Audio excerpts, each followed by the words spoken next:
update ng bayan, maasahan anumang panahon. Magandang araw po sa ating lahat. Narito ng pinakauling update sa magiging lagay ng ating panahon sa araw na ito hanggang sa mga susunod na araw. Sa kasalukuyan ay nakakaapekto pa rin sa ating bansa ang tatlong weather systems. O narito ang shear line, ito yung banggaan ng malamig at mainit na hangin.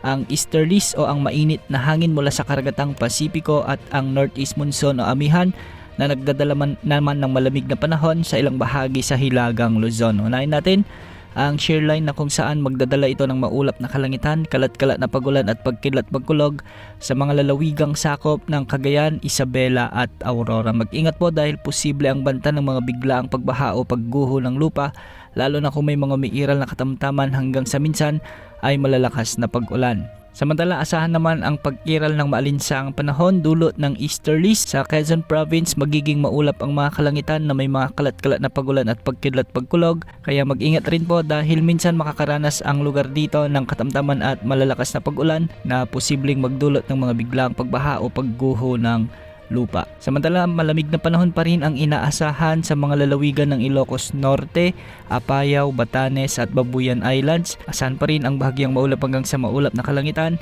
na may mga tsansa ng mga kalat-kalat na may hinang pagulan dulot ng amihan o northeast monsoon.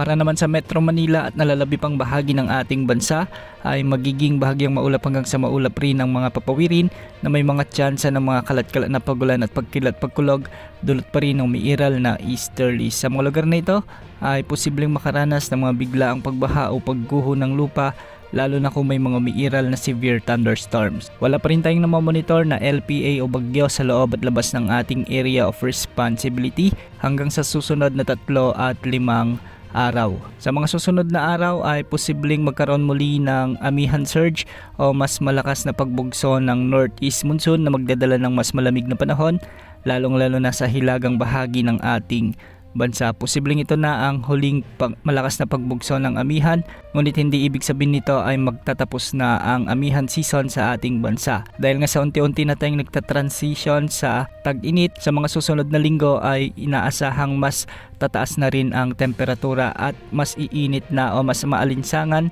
ang panahon na ating mararanasan. Yan muna ang latest sa lagi ng panahon. Ito po ang weather update ng bayan, maasahan anumang panahon.